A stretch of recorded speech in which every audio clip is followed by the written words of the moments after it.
America और Iran के बीच में जंग और भीषण होती जा रही है। दोनों देशों के बीच छठे दिन भी हमले जारी हैं। गुरुवार की रात अमेरिका ने ईरान पर जोरदार स्ट्राइक किया। अमेरिकी फोर्सेस ने बंदर अब्बास के पास कुहरिस्तान पुल पर हमला किया और इस हमले में पुल पूरी तरह से तबाह हो गया। कुहरिस्तान पुल को साउथ ईरान में लॉजिस्टिक्स का सबसे बड़ा जरिया माना जाता है और बताया जा रहा है कि इस हमले से ईरान को भारी नुकसान हुआ है। अमेरिकी हवाई हमलों के बाद ईरान के कई हिस्सों में विस्फोट हुए, धमाकों की आवाज सुनाई दी। दक्षिण बंदरगाह शहर बंदर अब्बास, अहवाज और चाबहार में भीषण तबाही का मंजर दिखा। अमेरिकी फौज ने इन हमलों में ईरान के अंदर एयरपोर्ट, रेलवे स्टेशन और पुल को निशाना बनाया। यानी अमेरिकी सेना ईरान के इंफ्रास्ट्रक्चर को अब तबाह कर रही है और उसके लिए चाहे पुल हो चाहे बंदरगाह हो, उनको लगातार निशाना बनाया जा रहा है।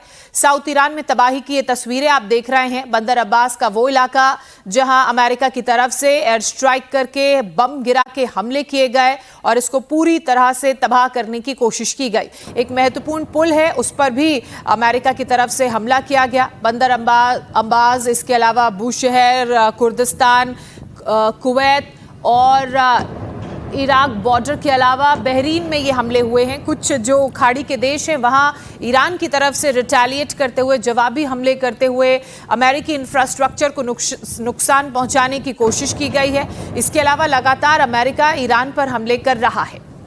और अमेरिकी सेंट्रल कमांड के मुताबिक अमेरिका ईरान की सैन्य ताकत को और कमजोर करने के लिए नए हमले कर रहा है। ईरान के सरकारी मीडिया के मुताबिक ईरान के दक्षिणी हिस्से में 2 पुलों और एक रेलवे स्टेशन और एक एयरपोर्ट पर हमला हुआ है। ये इलाका रणनीतिक रूप से बेहद अहम हॉर्मुज के पास है, जहां से दुनिया भर में तेल और गैस की बड़ी सप्लाई होती है। ईरान के सरकारी टीवी के मुताबिक हॉर्मुजान प्रांत में पुलों पर हुए हमले में 3 लोगों की मौत हुई है।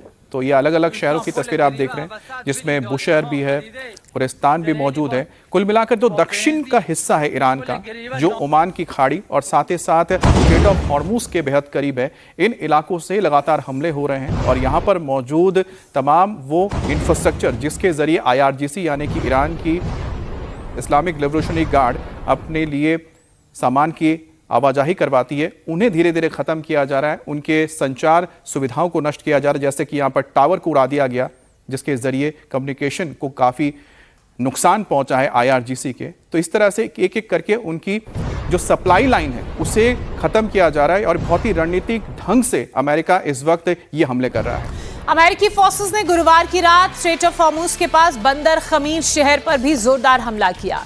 साथ ही तेहरान और सेमनन प्रांत के आसपास के इलाकों को निशाना बनाया गया, जहां ईरान का बैलिस्टिक मिसाइल प्रोडक्शन और स्पेस प्रोग्राम है।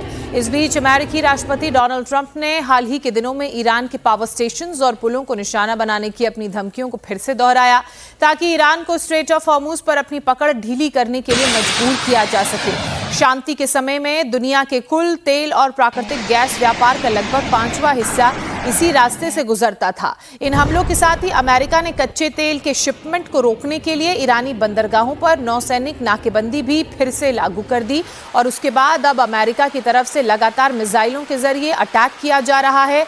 जो न्यूक्लियर प्लांट्स हैं, न्यूक्लियर साइट्स हैं, उन्हें निशाना बनाया जा रहा है। और अमेरिका ने साउथ ईरान के बंदर अब्बास इलाके में जबरदस्त बमबारी की है। यहाँ पर हमला बंदरगाह और मिलिट्री इलाके में किया गया है। हमले के बाद आसमान में काले धुएं का गुबार आप देख सकते हैं। बंदर अब्बास जो दक्षिणी प्रांत का एक बहुत ही महत्वपूर्ण शहर भी है और साथ ही एक पोर्ट भी है, जहाँ पर ईरान की नेवी और साथ ही साथ कमर्शियल पोर्ट के लिए अहम माना जाता है। अमेरिका के हमले पर ईरान ने जबरदस्त पलटवार किया। ईरानी रेवोल्यूशनरी गार्ड कॉर्प्स ने यानी कि IRGC ने कुवैत में अमेरिकी रडार इंस्टॉलेशन को निशाना बनाया। ईरान के हमले के बाद कुवैत में कई जगहों पर धमाकों की आवाज सुनाई दी। इससे पहले IRGC ने दावा किया था कि उसने अली अल सालेम में C-RAM रडार और अमेरिकी सैनिकों के जमा होने की जगह पर हमला किया था। इस हफ्ते ईरान के ड्रोन कुवैत की सुरक्षा व्यवस्था को भेद चुके हैं और ईरान के इन्हीं ड्रोन्स ने कुवैत में उन इंस्टॉलेशंस पर हमला किया जो अमेरिका की हैं, उनके इकट्ठा होने की जगह पर हमला किया, उनके व्हीकल रखने वाली जगह पर हमला किया।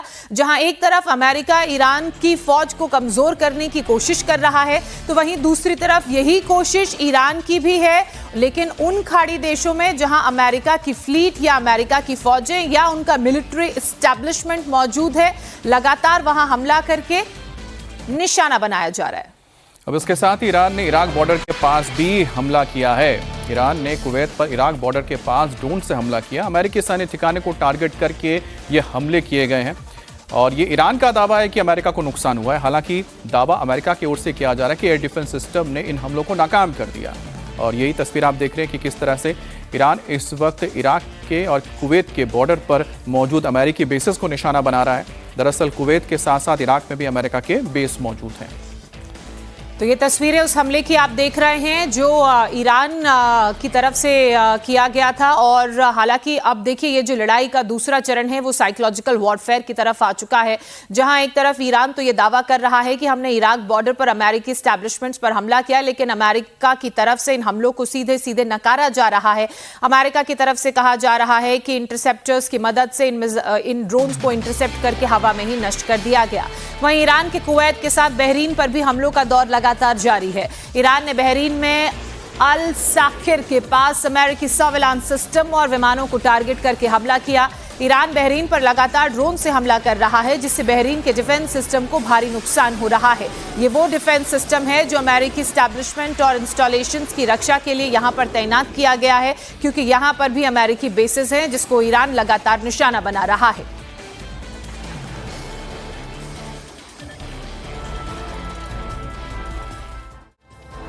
प्रधानमंत्री मोदी आज देश की पहली हाइड्रोजन ट्रेन की सौगात देश को देने जा रहे हैं। हरियाणा के जिंद में आयोजित एक कार्यक्रम में पीएम मोदी पहली हाइड्रोजन ट्रेन को हरी झंडी दिखाकर रवाना करेंगे। हरियाणा के जिंद और सोनीपत के बीच चलने वाले इस ट्रेन में एक बार में करीब 2600 से ज्यादा यात्री सफर कर सकते हैं। 10 कोच वाले हाइड्रोजन ट्रेन को DEMU सेट के रूप में तैयार किया गया है और इसकी अधिकतम स्पीड 75 किलोमीटर प्रति घंटे की है। इस ट्रेन में डीजल या फिर इलेक्ट्रिक का इंजन नहीं होगा, बल्कि हाइड्रोजन फ्यूल सेल तकनीक का इस्तेमाल किया जाएगा ट्रेन को दौड़ाने के लिए। ट्रेन की सुरक्षा के लिए एडवांस सेंसर 24 घंटे मॉनिटरिंग सिस्टम है और ट्रायल के दौरान तो ये ट्रेन 120 से लेकर 140 किलोमीटर की रफ्तार से भी दौड़ चुकी है। यानी भविष्य में देश के दूसरे रेल रूट्स पर भी आपको अब हाइड्रोजन ट्रेनें चलती हुई दिख जाएंगी। हाइड्रोजन ट्रेन शुरू होने के साथ ही भारत अब उन देशों की सूची में शामिल हो जाएगा जहां इस एडवांस तकनीक का इस्तेमाल किया जा रहा है, यानी कि जर्मनी, जापान, चाइना और अमेरिका। ये वो देश है जो पहले से हाइड्रोजन आधारित रेल तकनीक पर काम कर रहे हैं और इसका इस्तेमाल कर रहे हैं।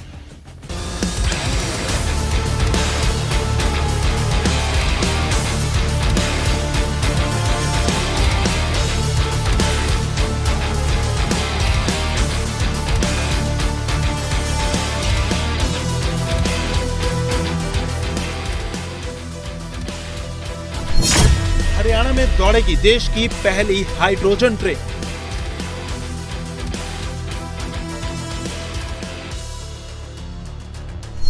ग्रीन एनर्जी के क्षेत्र में भारत का मास्टर स्ट्रोक।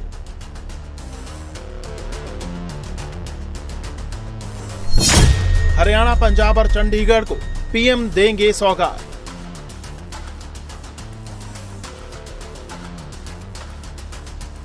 प्रधानमंत्री नरेंद्र मोदी आज देश को बहुत बड़ी सौगात देने जा रहे हैं।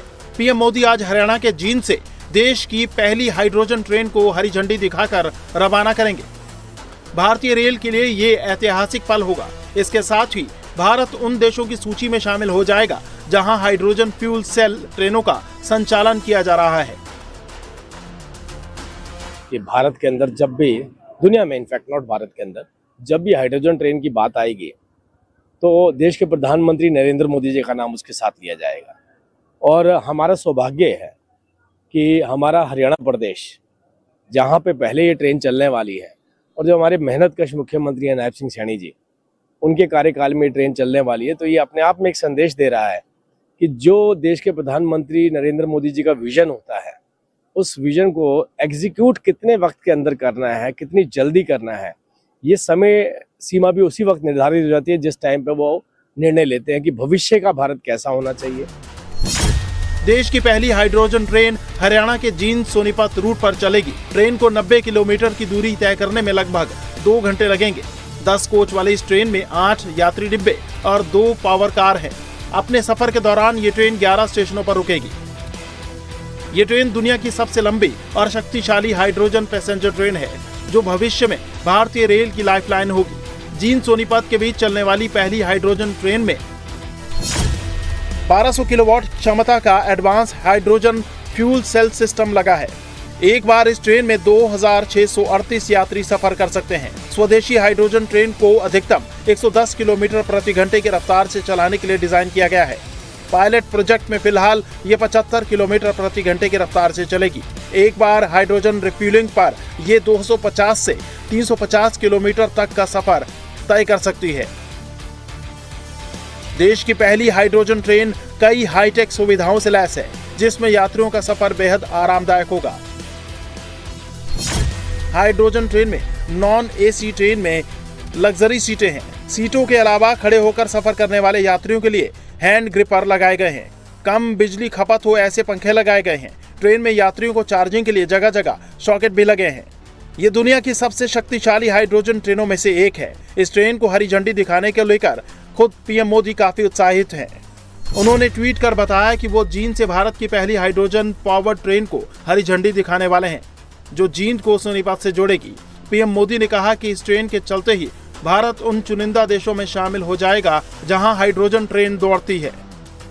पीएम मोदी ने कहा कि इसमें रेलवे सेक्टर में क्लीन टेक्नोलॉजी अपनाने की दिशा में भारत को काफी मदद मिलेगी।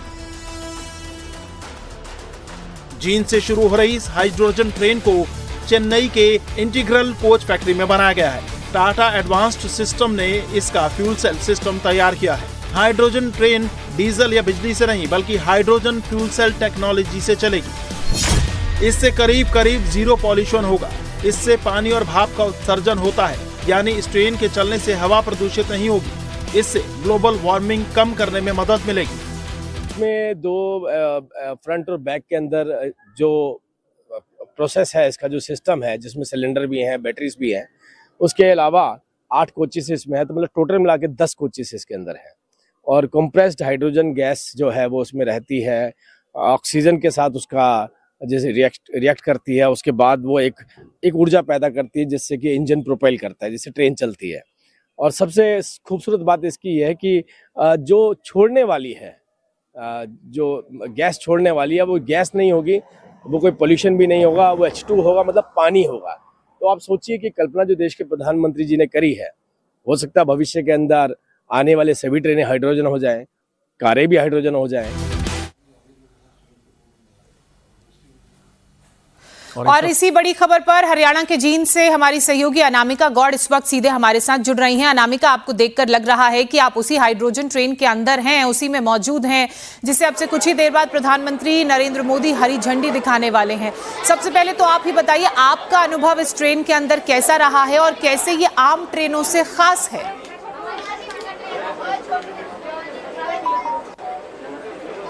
बिल्कुल, आज देश के लिए और भारतीय रेलवे के लिए एक ऐतिहासिक दिन है, क्योंकि भारत आज उन 5 देशों में शुमार हो चुका है जिनके पास हाइड्रोजन टेक्नोलॉजी से चलने वाली हाइड्रोजन ट्रेन है, और हम उसी ट्रेन के अंदर मौजूद हैं। और फिलहाल इस कोच में प्रधानमंत्री के साथ ट्रैवल करने वाले वो छोटे बच्चे, स्कूली बच्चे भी हैं, जो आज इस ऐतिहासिक दिन के गवाह बनने वाले हैं, क्योंकि भारत में पहली बार हाइड्रोजन ट्रेन चल रही है और जो लक्ष्य है कि नेट जीरो कार्बन यानी जीरो पॉल्यूशन हो जब ये ट्रेन चले, तो हाइड्रोजन टेक्नोलॉजी से ये ट्रेन चलेगी, और जब ये ट्रेन चलेगी तो भाप निकलेगी, यानी कोई पॉल्यूशन नहीं होगा। और अगर हम आपको इस ट्रेन के फीचर्स दिखाएं तो आपको अंदर आके भी ये लगेगा कि एक अलग ट्रेन है। हालांकि इसका जो डिज़ाइन है वो पैसेंजर ट्रेन, डेमो ट्रेन की तरह ही बनाया गया है। ये एक नॉन एसी ट्रेन है, लेकिन बिल्कुल अलग टेक्नोलॉजी से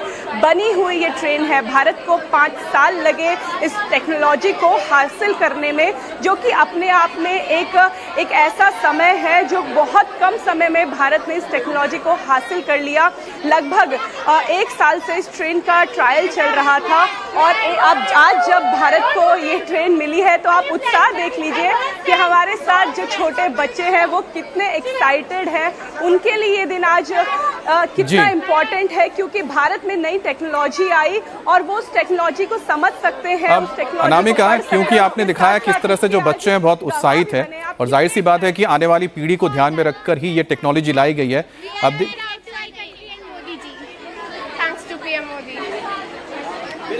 thanks to PM Modi ji.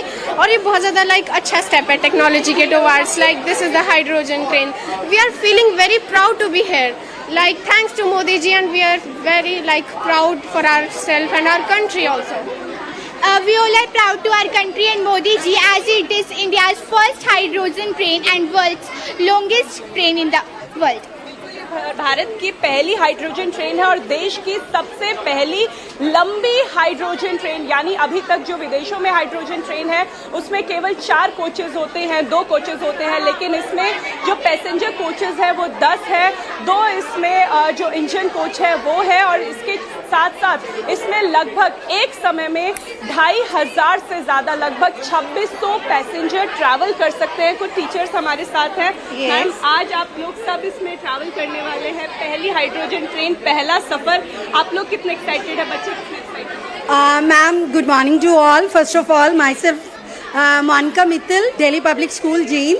और सर मैम, ये बहुत ही एक अविस्मरणीय क्षण है सबके लिए, क्योंकि हमारे प्राइम मिनिस्टर मोदी जी आज हाइड्रोजन ट्रेन का इनॉग्रेशन करने वाले हैं, और ये पूरे हरियाणा, पूरे इंडिया के लिए एक बहुत ही अलौकिक क्षण होगा।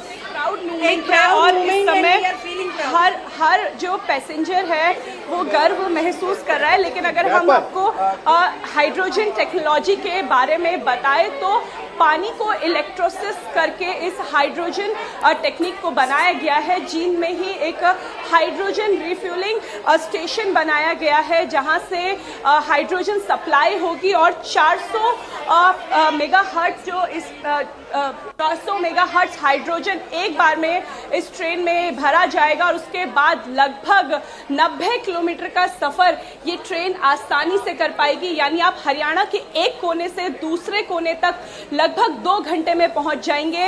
ये सफर बहुत आरामदायक हो, ये सफर बहुत सुरक्षित हो, इस बात का भी ध्यान रखा गया है, क्योंकि हाइड्रोजन टेक्नोलॉजी के साथ कई चैलेंजेस आती हैं। यहाँ पे सेंसर लगाए गए हैं, अगर भाप बढ़ती है, गर्मी बढ़ती है तो सेंसर अलार्म जो है वो बजना शुरू कर देगा, ताकि यात्रियों की जो सुरक्षा है वो खतरे में ना जाए। इसीलिए कई परीक्षण किए गए, कई परीक्षण के दौर चले, हरियाणा से लेकर दिल्ली तक इस ट्रेन का परीक्षण किया गया। लेकिन फिलहाल पायलट प्रोजेक्ट के तहत ये जो पहली हाइड्रोजन ट्रेन है वो हरियाणा के जींद से चलकर सोनीपत तक जाएगी, और कुछ समय बाद ये पैसेंजर्स के लिए ये ट्रेन अवेलेबल हो पाएगी। चलिए, इंतजार रहेगा कि जल्द से जल्द इस ग्रीन जो एनर्जी की हम बात कर रहे हैं, हाइड्रोजन ट्रेन की हम बात कर रहे हैं, वो सरपट भारत की पटरियों पर दौड़ती हुई नजर आएंगी। शुरुआत हो चुकी है। बहुत शुक्रिया अनामिका आपका। आगे भी इस खबर पर आपसे अपडेट लेते रहेंगे। कुछ ही देर बाद इस ट्रेन को हरी झंडी दिखाकर प्रधानमंत्री नरेंद्र मोदी रवाना करेंगे। तो प्रदूषण इस ट्रेन से नहीं होगा, और क्योंकि हाइड्रोजन से ये ट्रेन चलेगी, बाहर से ऑक्सीजन की मदद से जो एनर्जी बनेगी वो वाटर और वेपर के रूप में होगी, जो इंजन को चलाने का काम करेगी। अब 20 जुलाई से संसद के मॉनसून सत्र की शुरुआत हो रही है, जिसे लेकर तमाम पार्टियां बैठक भी कर रही हैं। अब विपक्ष जहां कई मुद्दों पर सरकार को घेरने की कोशिश करेगा, तो सरकार की कोशिश बिल को पास कराने की है, जिसे लेकर लगातार मीटिंग भी हो रही है। आज भी रक्षा मंत्री राजनाथ सिंह के घर पर एक बैठक होने जा रही है, जिसमें अमित शाह, जेपी नड्डा समेत कई मंत्री शामिल होंगे और मॉनसून सत्र की रणनीति पर चर्चा होगी। इसके अलावा कांग्रेस अध्यक्ष मल्लिकार्जुन खड़गे ने प्रधानमंत्री नरेंद्र मोदी को एक खत लिखा है। संसद सत्र से पहले सर्वदलीय बैठक बुलाने की मांग को लेकर यह चिट्ठी मल्लिकार्जुन खड़गे की तरफ से लिखी गई है, जो इस वक्त आप टेलीविजन स्क्रीन पर देख रहे हैं। समाजवादी पार्टी के नेता आजम खान की जौहर यूनिवर्सिटी की बिल्डिंग पर बुलडोजर एक्शन के नोटिस के बाद सियासत गर्मा गई है। एक तरफ जहां विपक्षी दलों के नेता इस एक्शन के बहाने राज्य सरकार पर निशाना साध रहे हैं, तो वहीं दूसरी तरफ आज जुमे की नमाज के बाद रामपुर से दिल्ली तक इस मुद्दे को लेकर मंथन भी होगा।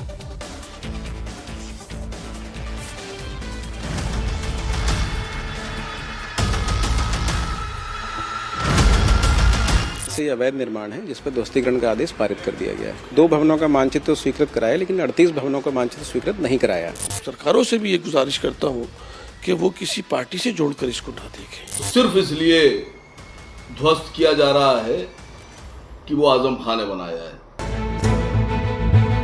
उत्तर प्रदेश का रामपुर एक बार फिर सुर्खियों में है। वजह वही आजम खान है। जिनकी मौलाना मोहम्मद अली जौहर यूनिवर्सिटी की 40 इमारतों में से 38 इमारतों को रामपुर डेवलपमेंट अथॉरिटी ने अवैध करार देते हुए 15 दिन में हटाने का फरमान जारी कर दिया है। ऐसा नहीं करने पर प्रशासन कानूनी कार्रवाई करेगा।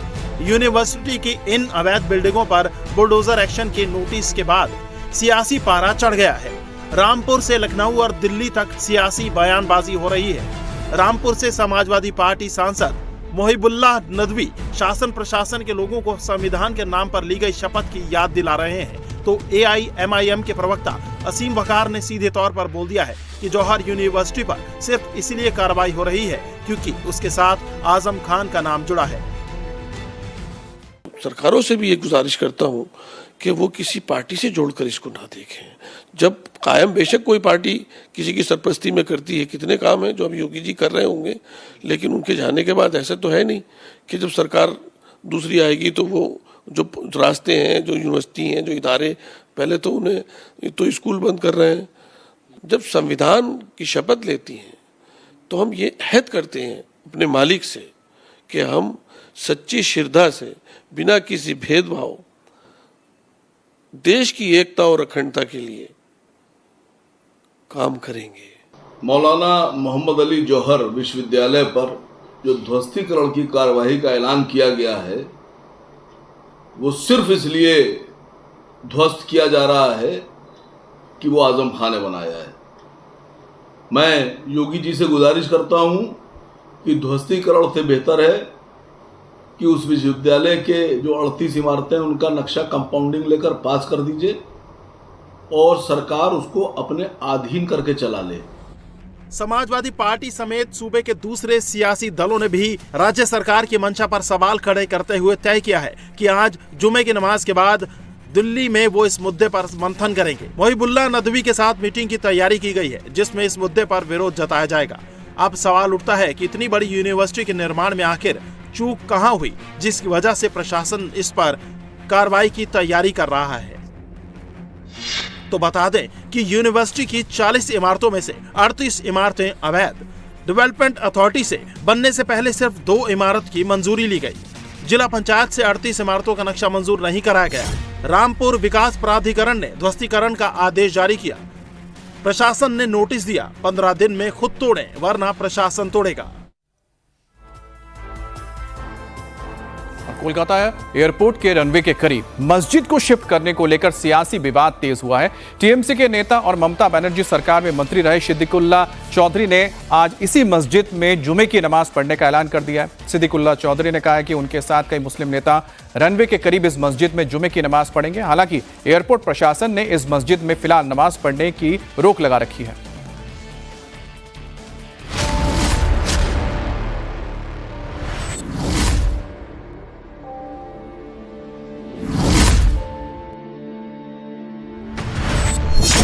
कोलकाता एयरपोर्ट के अंदर मस्जिद, सुरक्षा का सवाल, शिफ्ट होगी बांक्रा मस्जिद।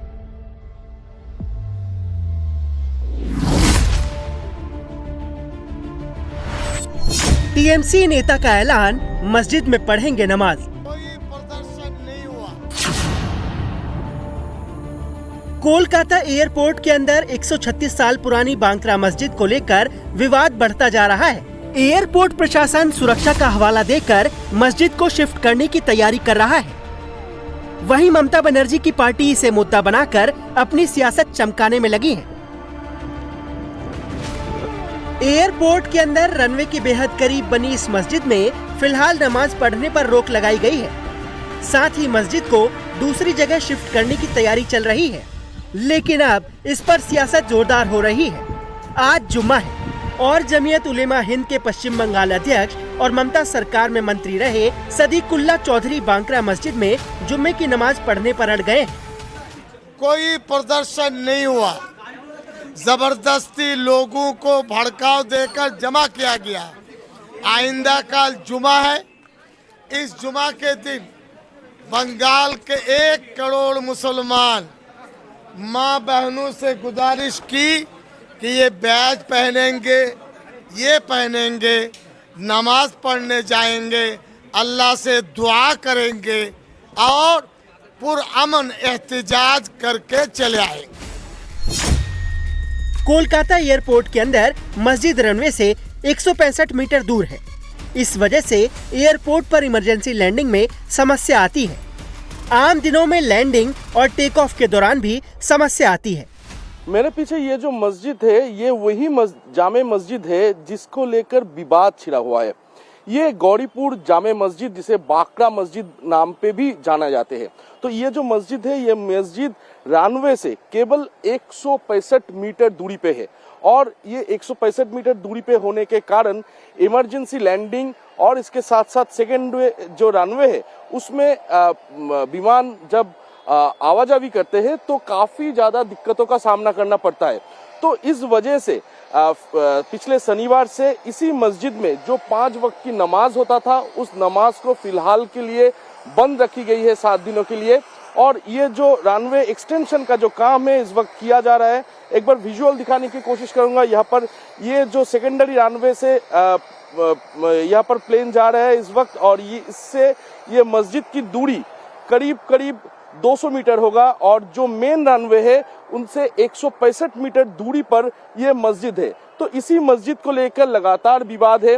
केंद्र और राज्य सरकार के बीच इसको लेकर लगातार चर्चा चल रहा है कि ये मस्जिद को हटाकर दूसरे किसी जगह शिफ्ट करवा दिया जाए ताकि ये इंटरनेशनल एयरपोर्ट के अंदर से ये मस्जिद हटा दिया जा सके और एयरपोर्ट के अंदर जो सिक्योरिटी है वो सिक्योरिटी को और भी बढ़ाया जा सके।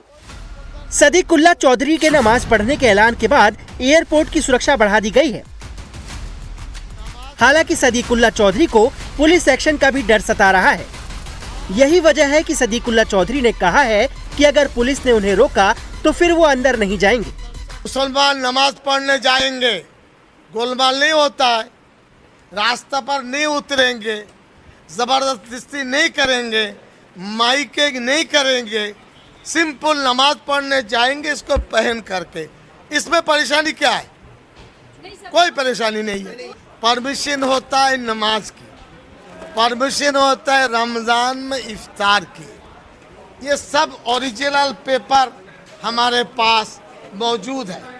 अब हम लोग कानून का रास्ता सबसे अच्छा है, गैर कानूनी काम हम लोग नहीं करेंगे। एयरपोर्ट अथॉरिटी ने सुरक्षा कारणों और रनवे के विस्तार का हवाला देते हुए 11 जुलाई से बाहरी लोगों को मस्जिद में प्रवेश करने से रोक दिया था, जिसके बाद से मस्जिद को लेकर सियासत हो रही है।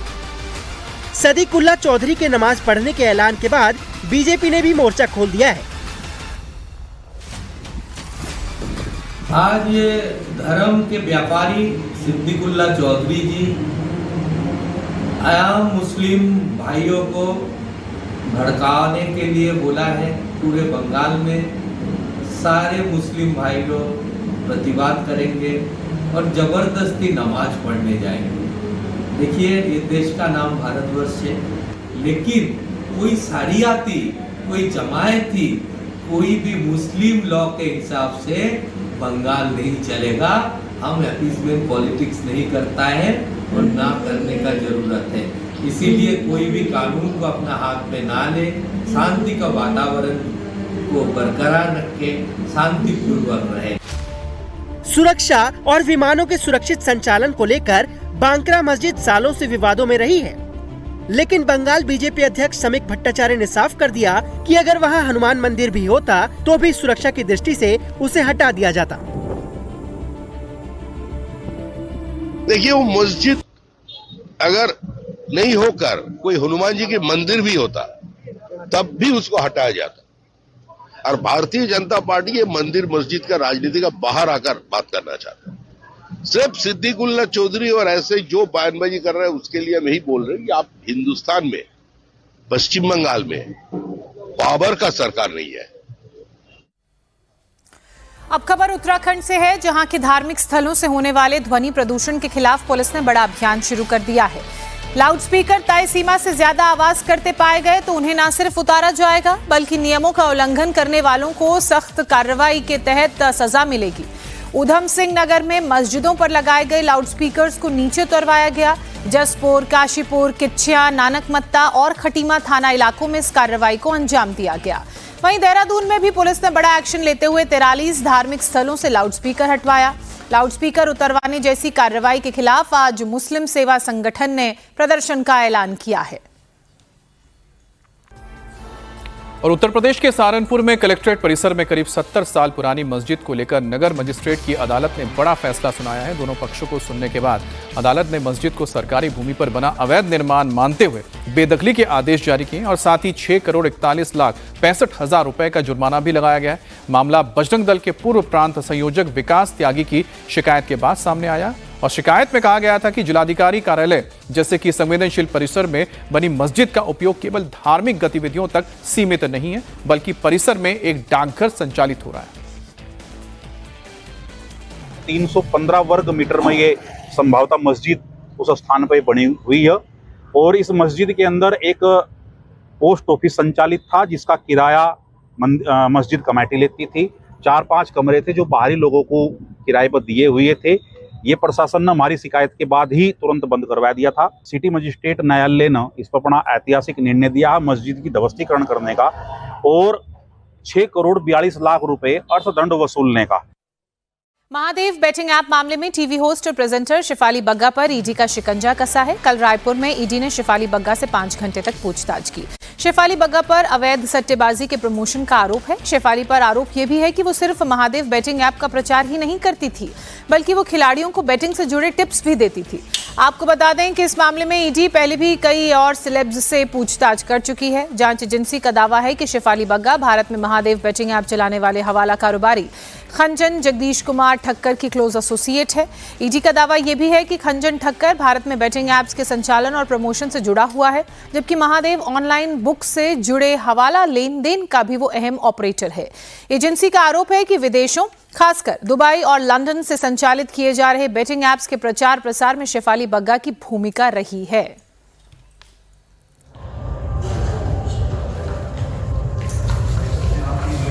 मैम कुछ कहेंगे, मैम कुछ कहना चाहेंगे? मैम कुछ संलिप्तता भी है बताई जा रही है आपकी कुछ? Most of the things are actually baseless, so truth will, you will get to know the truth. Just खबर उत्तराखंड के रुद्रप्रयाग से है, जहां भारी बारिश के बाद लैंडस्लाइड हुई। केदारनाथ जाने वाले ट्रैकिंग रूट पर पहाड़ का मलबा आकर गिर गया। रास्ते में चारों तरफ गिरे पत्थरों के बड़े बड़े टुकड़े नजर आ रहे हैं और सुरक्षा को देखते हुए ट्रैकिंग कर केदारनाथ जाने वाले श्रद्धालुओं को पहले ही रोक दिया गया। लैंडस्लाइड में बड़े बड़े चट्टान के टुकड़े चूंकि सड़कों पर भी आ गिरे, जिससे सड़क को भी भारी नुकसान हुआ है। कर्नाटक के मंगलुरु जिले के बंटवाल इलाके में एक युवती की धारदार हथियार से बेरहमी से हत्या कर दी गई। हत्या की ये वारदात कैमरे में कैद हो गई। इसका वीडियो भी सामने आया है, जिसमें आरोपी युवक युवती की गर्दन पर चाकू से ताबड़तोड़ कई बार हमले करते हुए साफ दिख रहा है। पुलिस का कहना है मृतका की पहचान 21 वर्षीय लावण्या के रूप में हुई है। हत्या का आरोपी चेतन लावण्या का दूर का रिश्तेदार है और कथित तौर पर एक तरफा उससे प्यार करता था। लावण्या ने प्रेम प्रस्ताव ठुकरा दिया, जिससे लड़का नाराज हो गया। घटना के दिन लावण्या किसी काम से जा रही थी और इसी दौरान आरोपी उसका पीछा करते हुए बस में चढ़ गया और कुछ ही देर बाद आरोपी ने अपने बैग से एक चाकू निकाल लिया। खतरा भांपते हुए लावण्या बस से उतरकर जान बचाने के लिए भागी, लेकिन आरोपी ने उसका पीछा कर चाकू से ताबड़तोड़ उस पर कई बार हमले कर दिए। गंभीर हमले में लावण्या की मौके पर ही मौत हो गई, जबकि घटना को अंजाम देने के बाद आरोपी मौके से फरार हो गया। पुलिस ने मामला दर्ज कर अब उसकी तलाश शुरू कर दी है। अब खबर मिलावटखोरों पर हुए एक्शन की। महाराष्ट्र में एफडीए ने बड़ी कार्रवाई करते हुए कई मिलावटखोरों को पकड़ा। अकोला में एफडीए ने प्रतिबंधित खाद्य पदार्थ बनाने वाली फैक्ट्री पर छापेमार कार्रवाई की और 1,23,00,000 से ज्यादा का माल जब्त किया। मामले में टीम ने 4 लोगों को पकड़ा भी है, जबकि मुख्य आरोपी फिलहाल फरार है, जिसकी तलाश हो रही है। मुंबई की बात की जाए तो यहां के गोवंडी इलाके में एफडीए ने 1,683 लीटर खुला पैस्चराइज्ड भैंस का दूध नष्ट किया है, जिसे पीने से लोग बीमार हो सकते थे। सूफी डेयरी से खराब पनीर भी मिला, जिसे टीम ने नष्ट करा दिया। महाराष्ट्र के अलावा गुजरात के अहमदाबाद म्यूनिसिपल कॉर्पोरेशन ने एक फैक्ट्री पर छापेमार कार्रवाई की और करीब 2,000 किलो खराब धनिया पकड़ा। प्रशासन ने साफ कर दिया है कि मिलावटखोरों को बख्शा नहीं जाएगा। मिलावटखोर न खाने की चीजों में मिलावट करने से बाज आ रहे हैं, न पीने की, यानी कुल मिलाकर मिलावटखोर आपकी सेहत से पूरी तरह खिलवाड़ करने में तुले हैं। नाली में दूध बहाया जा रहा है। एक एक पैकेट फाड़ फाड़ कर नाली में बहाया जा रहा है, क्योंकि अगर ये दूध आप पी लेते तो आपका बीमार होना तय था। मुंबई के गोवंडी इलाके में एफडीए ने बड़ी कार्रवाई की और 100, 200 या 500 लीटर नहीं बल्कि 1600 लीटर से ज्यादा खुले पॉस्चराइज्ड दूध को नष्ट कराया। मैसर सूफी डेयरी पर यह कार्रवाई खाद्य आयुक्त के निर्देशों और लगातार मिल रही शिकायतों के आधार पर की गई। जांच के दौरान एफडीए के अधिकारियों ने पाया कि डेयरी संचालक स्टील के टैंक और प्लास्टिक की थैलियों में और केन में खुला पॉस्चराइज्ड भैंस का दूध बेच रहा था। पॉस्चराइज्ड दूध को इस तरह खुले में बेचना खतरनाक है, क्योंकि खुले में रखने से ये संक्रमित हो सकता है, जो इंसानी सेहत, खासकर बच्चों की सेहत के लिए ठीक नहीं है। यही वजह है कि पॉस्चराइज्ड दूध की बिक्री सिर्फ और सिर्फ सीलबंद और जरूरी लेबल वाली पैकेजिंग में ही की जा सकती है। लेकिन जांच के दौरान सूफी डेयरी में 1683 लीटर खुला दूध मिला, जिसमें 1500 लीटर दूध चिलिंग टैंक में रखा था, जबकि 183 लीटर दूध प्लास्टिक की थैलियों और कैन में रखा गया था। जब्त किए गए दूध की अनुमानित कीमत 1,07,000 रुपए से ज्यादा है। एफडीए ने पहले तो खुले में रखे इस दूध को नाली में बहा। लैब से रिपोर्ट आने के बाद सूफी डेयरी के खिलाफ आगे की कानूनी कार्रवाई की जाएगी। तब तक सूफी डेयरी को बंद कर दिया गया है। तकरीबन 4 जगहों पर गोवंडी, जहां के इस वक्त हम खड़े हैं, हमारे पीछे ये जो सूफी डेयरी है, वहां पर कार्रवाई की गई। तकरीबन 1683 लीटर भैंस का पास्चराइज्ड जो मिल्क था उसे पूरी तरह से नाले में बहा दिया गया। इस पर एक बड़ी कार्रवाई एफडीए की ओर से की गई है। साथ ही इस पर एक बोर्ड भी जो है लगा दिया गया है कि महाराष्ट्र सरकार ने खुला पास्चराइज्ड दूध बेचने पर प्रतिबंध लगा दिया है, इसीलिए सिर्फ पैकिंग वाला दूध ही मिलेगा और इसीलिए यहाँ पर पूरा का पूरा दूध ड्रेन आउट कर दिया गया था, बहा दिया गया था। तकरीबन 1 लाख कीमत का ये दूध था जिसे बेचा जाना था, लेकिन कानून नियम के मुताबिक दूध सिर्फ सील पैक में ही, थैलियों में ही बेचा जाना चाहिए। खुली तरीके से पास्चराइज मिल्क नहीं बेचा जा सकता, क्योंकि उसमें मिल्क एडल्ट्रेशन की सबसे ज्यादा संभावना होती है और लोगों की सेहत को ध्यान में रखते हुए एक बड़ी कार्रवाई न सिर्फ सूफी डेयरी बल्कि इस तरह की कई जो मिल्क सेंटर्स हैं जो नियमों का उल्लंघन कर रहे हैं उस पर की जा रही है। मुंबई के अलावा महाराष्ट्र के अकोला में भी प्रतिबंधित खाद्य पदार्थ बनाने वाली फैक्ट्री पर एफडीए ने बड़ा एक्शन लिया। यहां 1 करोड़ 23 लाख से ज्यादा का मिलावटी सामान जब्त किया गया। जांच के दौरान पता चला कि फैक्ट्री में अलग अलग ब्रांड के प्रतिबंधित खाद्य पदार्थ बनाए जा रहे थे।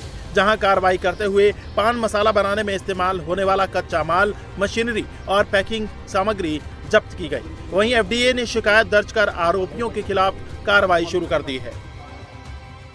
ये सारे ब्यूटी और कॉस्मेटिक प्रोडक्ट बॉर्डर पार पाकिस्तान में बने हैं और केवल झांसा देने वाले हैं। शक है कि इन ब्यूटी प्रोडक्ट्स के इस्तेमाल से आपके चेहरे और स्किन को नुकसान हो सकता है। एफडीए का ये एक्शन महाराष्ट्र के नांदेड़ में हुआ है, जहां अफराह कलेक्शन नाम की कंपनी के गोदाम में पाकिस्तान से बने लाखों रुपए के कॉस्मेटिक प्रोडक्ट्स जब्त किए गए। दरअसल नांदेड़ पुलिस और एफडीए की ज्वाइंट टीम जब मैसर्स अफराह कलेक्शन के गोदाम में पहुंची तो उसे पाकिस्तान में बने ब्यूटी प्रोडक्ट का बड़ा भंडार मिला। जांच की गई तो गोदाम का मालिक इन प्रोडक्ट्स की खरीद से जुड़े कोई वैध बिल नहीं दिखा सका, जिसके बाद वहां रखे करीब 39 लाख के पाकिस्तानी कॉस्मेटिक्स को जब्त कर लिया गया। इसके साथ ही इन प्रोडक्ट्स के कुछ सैंपल जांच के लिए भी भेजे गए।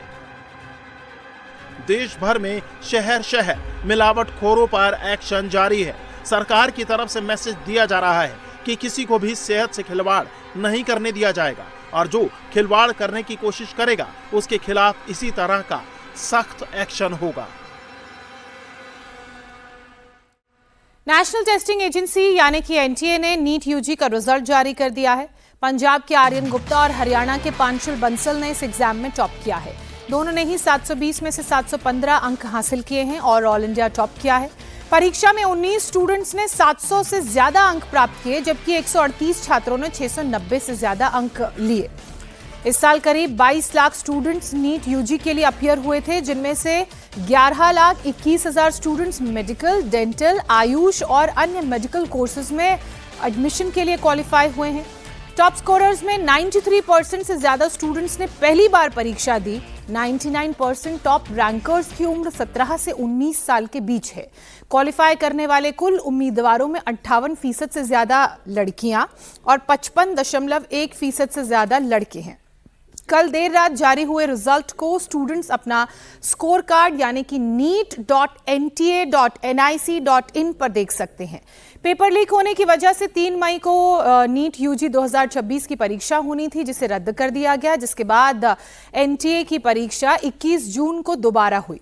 देश और विदेश के 551 शहरों में 5440 परीक्षा केंद्रों पर इस परीक्षा का आयोजन किया गया था। मेहनत तो करी, देखो मतलब जिसने इतनी रातों को नींद नहीं आती थी, बहुत मुझे लगता है मैंने जितना कर सकता उतना करा। पर हाँ, अभी तो बहुत सर्रियल लग रहा है, सब कुछ ऐसे सपना लग रहा है। पर हाँ, बहुत खुशी है, परिवार बहुत खुश है, टीचर्स बहुत खुश हैं। पर हाँ, मेहनत आखिर में जाते आते 17 घंटे अभी पढ़ा हूँ दिन में, तो अच्छा बहुत लग रहा है कि मेहनत फाइनली रंग आ गए। क्या बनना चाहते हो? डॉक्टर, ऑन्कोलॉजिस्ट बनना चाहता हूँ।